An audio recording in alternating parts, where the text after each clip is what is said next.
Muito bem, de volta, Roraima Urgente, 12 horas mais 38 minutos, recebendo aqui Docílio Eric, economista, que sempre dá entrevista pra gente aqui, e hoje está aqui ao vivo com a gente, tudo bem? Uma honra. Prazer, obrigado, viu? Eu que agradeço.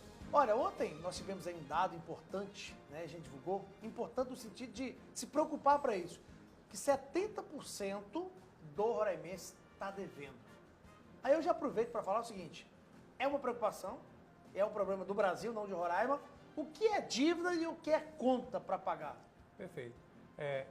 Para poder dar um início aqui, as pessoas, às vezes, quando tem dívidas muito altas, que às vezes não cabem no seu orçamento, os economistas, de forma em geral, recomendam ter acesso a uma nova renda, que aumente ali o seu poder de consumo. E isso é um problema, porque Roraima, a concentração de oportunidades econômicas é muito restrita, principalmente aos cargos públicos, e o setor privado, às vezes, não consegue absorver, não consegue atender essa expectativa das pessoas quando precisam ter essa elevação de rendimento. Dívida é tudo aquilo que você contraiu, que você precisou consumir antecipadamente. Conta é todas aquelas que você primeiro usou e depois vai ter que pagar a conta. Um exemplo, a prestação dos serviços básicos, água, luz, internet. Isso são contas. Se você não pagar, se tornam dívidas. E dívidas para poder dar sintetizar, dar um resumo em geral, é tudo aquilo que você precisou consumir antes, precisou que alguém financiasse para você, isso se torna uma dívida, fazendo a diferença entre ambos. Vamos supor, comprei um carro e financei o carro. Dívida. É conta ou dívida? Dívida. Dívida. Dívida, porque você não tinha o dinheiro, não tinha o recurso para poder comprar aquele bem à vista. Então, você precisou que alguma instituição comprasse para você, pagasse para você. Então, você tem uma dívida com ela. Conta, diz novamente, se você não pagar aquilo em dia, vai se tornar uma conta. Qual o grande problema hoje? É o cartão de crédito? A gente tem alguns vilões, né? Primeiro grande problema, Bruno, é as pessoas não entenderem que elas têm que seguir, o consumo dela tem que ser proporcional ao seu padrão de vida, proporcional à sua renda. E as pessoas, às vezes, atropelam tudo isso. A pessoa tem uma renda de R$5.000, um cartão de crédito de R$2.000, ela confunde, ela pensa que tem R$7.000 de renda, R$7.000 disponível para gastar. E o cartão de crédito é o carro-chefe, líder, absoluto nesse sentido. As pessoas não entendem que quando usam o cartão de crédito e não pagam a fatura à vista, haverá incidência de um juro sobre aquele restante que ficou. A gente chama isso de juros rotativo do cartão de crédito. E é aí que está o perigo, porque o juro rotativo do cartão de crédito, por mais que a legislação mudou ano passado, protegendo o consumidor, ele ainda ultrapassa 200% ao ano. Isso é um grande perigo. Já foi bem maior que isso, né? Foi grande maior. Teve tempos, mas só para uma informação para as pessoas que estão nos acompanhando. Mesmo sendo 200%, ainda é recorde mundial. É? É, recorde mundial. Não está tão alto como já foi e ainda é recorde. Mas ainda é recorde mundial. É juros abusivos ainda. Não teve continuidade porque a legislação agora impede que haja uma sequência na cobrança de juros. No máximo, uma vez você poderá pagar o mínimo e ter uma incidência de juros tão elevada. Já foi maior, já chegou a 400%, 500% ao ano. Agora, uma vez um economista amigo me disse o seguinte, essa questão do cartão de crédito. Estou devendo, por exemplo, R$100. Eu pago 30, que é aquela questão mínima, e aí deixo 70. Esses 30 não vão valer de nada, porque daqui a pouco vou estar devendo os mesmos 100, né? Exatamente. Nos R$30 que ele amortizou dos 100, tá liquidado. Os 70, haverá incidência do crédito rotativo. Que volta para 100. Que volta para 100 e muitas vezes ultrapassa aquele valor inicial, mesmo ele tendo abaixado. Bola de neve. É a famosa bola de neve. E isso acaba complicando todo o orçamento doméstico. Agora, não é fácil. Eu acho que a criança tinha que aprender desde cedo. O pai pode ajudar? Por exemplo, meu filho, você vai ganhar, vamos supor, uma criança lá de 10 anos. Você vai ganhar R$100 por mês. Não vou te dar mais nada além disso. Economize. Porque eu conheço gente, por exemplo, criança. Dá 10, gastou 10. Dá 20, gastou 20. Porque o pai vai dar de novo. E quando você fica grande, o pai não vai te dar dinheiro. É o trabalho, é o suor, né? Estamos vivendo o maio amarelo, né? Ou seja, estamos batendo naquela tecla de educação no trânsito, principalmente para as crianças, jovens, a partir das escolas. Por que não a educação financeira nas escolas também? Isso aí que você falou é muito importante. A gente chama de criança mimada, aquela que vai no supermercado ou vai numa loja junto com os pais e tudo que vê quer, e às vezes o pai, para não impedir ali, não criar um constrangimento para o filho, acaba cedendo. Isso cria um costume, ele vai ser um jovem acostumado a ter tudo atendido quando quer. E às vezes não tem noção o preço que custa cada coisa, o suor do trabalho para poder ganhar aquele recurso, para poder custear aquelas despesas. Então, às vezes um não ele é tão importante quanto um sim.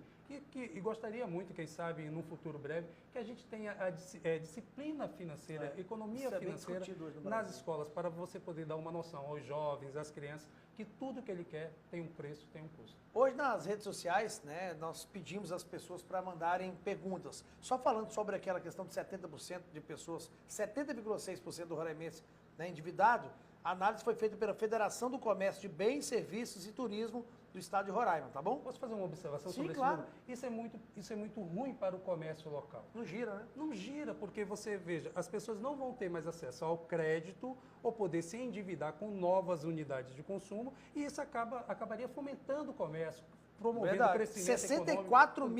64.659 famílias endividadas. É um número muito elevado. Alto. Então você vê aí que o comércio em si, que já é penalizado por sérias coisas que acontecem Sofre aqui no de estado, novo. ainda sofre novamente porque a maioria das famílias que poderiam consumir estão impedidas disso, pagando dívidas ou pagando conta. Verdade, boa observação. Vamos lá. E aí a gente pediu aos telespectadores que mandassem perguntas para cá. Olha, a Albeniza Carvalho, do Senador do Campos, assim que eu recebo salário mínimo, não consigo fazer nada. Sempre falta, né? Tô cheio de dívidas, mesmo, e tô tentando fazer orçamento, né? E não consigo. O que eu faço? Salário mínimo, né? Tá com dívida, não sobra nada e aí? A resposta econômica padrão, um abraço, Albeniza, Albeniza, um abraço para ela, é aquela, olha, você tem que se privar do consumo, tem que reduzir um pouquinho, mas privar como? Se já ganha um salário mínimo. Já tem dívida. Bruno, nós trouxemos alguns dados que eu acredito que ele encaixa direitinho para responder. Vamos mostrar então, Rafael. Vamos colocar essa na tela aí. dela. O primeiro passo para sair do endividamento seria o planejamento. Seria a pessoa ter uma educação Colocar financeira. no papel mesmo? Colocar no papel. Se ela tem um rendimento de R$ 1.998, que é hoje o salário mínimo, ela vai ter que direcionar, conforme está ali nesses gráficos, 30% para despesas básicas. O que é despesas básicas? É a cerveja de churrasco no fim de semana? Não, jamais. Isso aí ela vai ter que cotar. Infelizmente, ela vai ter que cotar. Olha o apresentador cutucando. Esse aí ela vai ter que cotar. As despesas básicas é pagamento com fornecimento de energia elétrica, água, energia, alimentação. Isso é despesas básicas. O ser humano não pode viver... Mas para o brasileiro, o churrasco mas ele tem que abrir mão, né? Mas aí depende, se ele tem uma folga no orçamento, ele tem que se permitir propiciar esse bem-estar para ele e para a família. 30% do rendimento tem que ser para o pagamento de dívidas. Aquela compra com cartão de crédito, comprou a camisa do Vasco ou do time do coração e ficou devendo, tem que pagar. Comprou algum móvel parcelado, tem que pagar. E nesse orçamento ideal, 30% ele é direcionado para as despesas correntes. Combustível, um lanche, uma saidinha, o pão, o leite, que isso é diário. Daria 90% da sua renda gasto dessa maneira e sobraria 10% para poupar. Aí que entra o segredo. Ou seria R$100? De R$1.000 seria R$100. Aí que entra o segredo. Se ela não consegue encaixar nesse perfil de orçamento doméstico, ela corta a poupança e ela vai alocar esses 10%, esses R$100, aonde ela está mais deficitária. Ou se ela, por acaso, tem uma despesa básica maior, ela cota despesas correntes ou ela cota o pagamento de dívida, já que ela já está usando 10%. Essa é a lógica. A partir da confecção de um orçamento doméstico bem feito e ela seja disciplinada financeiramente, no milagres não existe. Ela vai ter que se privar de alguma maneira até com que ela consiga respirar novamente e ter a saúde financeira de volta. Não é fácil, né? Olha só. E aí tem outras perguntas que estão se encaixando mais ou menos no que você disse. Antônio Clóvis Rocha, do Asa Branca, está dizendo o seguinte: não estou conseguindo sair do vermelho. Tem muitas dívidas. Já tem anos. É isso aí, né? Também. Praticamente é a mesma coisa. O Raimundo Oliveira, do Bricumã, fiz um empréstimo do banco, não consegui pagar e agora estou no vermelho e com o nome sujo.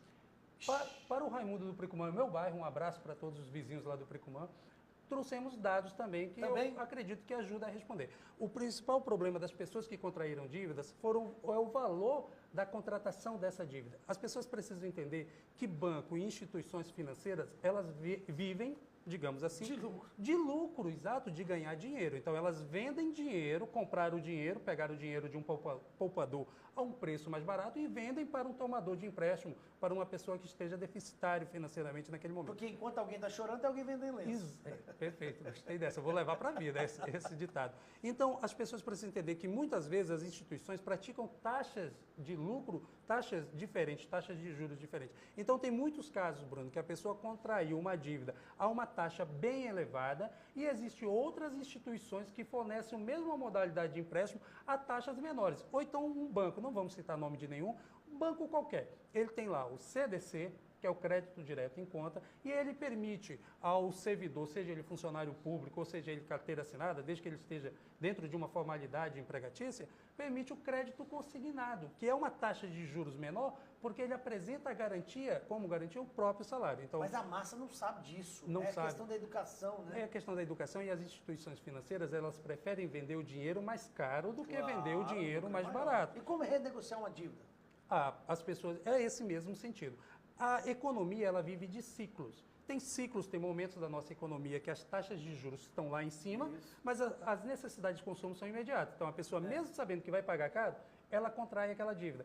Chega um certo momento, como é o que nós estamos vivendo hoje, a menor taxa de juros da história, seja pela crise econômica, ou seja pelas políticas que foram adotadas recentemente, que contrair uma dívida atualmente é muito mais barato do que as dívidas contraídas há um ano atrás.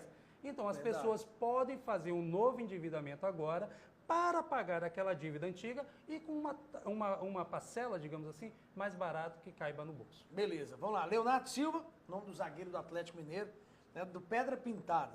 Não tenho controle para gastar, vivo no vermelho, o que posso fazer? Já cancelei cartão, mas vivo emprestando dinheiro e acabo devendo às outras pessoas. O cara no vermelho ali, aí já cancelou o cartão, mesmo assim está devendo um ou outro. Aí o conselho às vezes as pessoas elas têm um acúmulo de dívidas em diversas instituições, parente, então geralmente parente é o último a receber, né? A gente pega dinheiro emprestado com o parente. Mas é o que mais fala mal, que o banco não fala mal da gente. Não, o parente tem que pagar logo porque ele sai denegrindo com a família toda e com os amigos ainda. É muito Acaba a amizade. O banco ele é uma ligação somente perturbando uma vez ou outra. O conselho a ele, um abraço para todos do Pedra Pintada, o conselho a ele é priorize.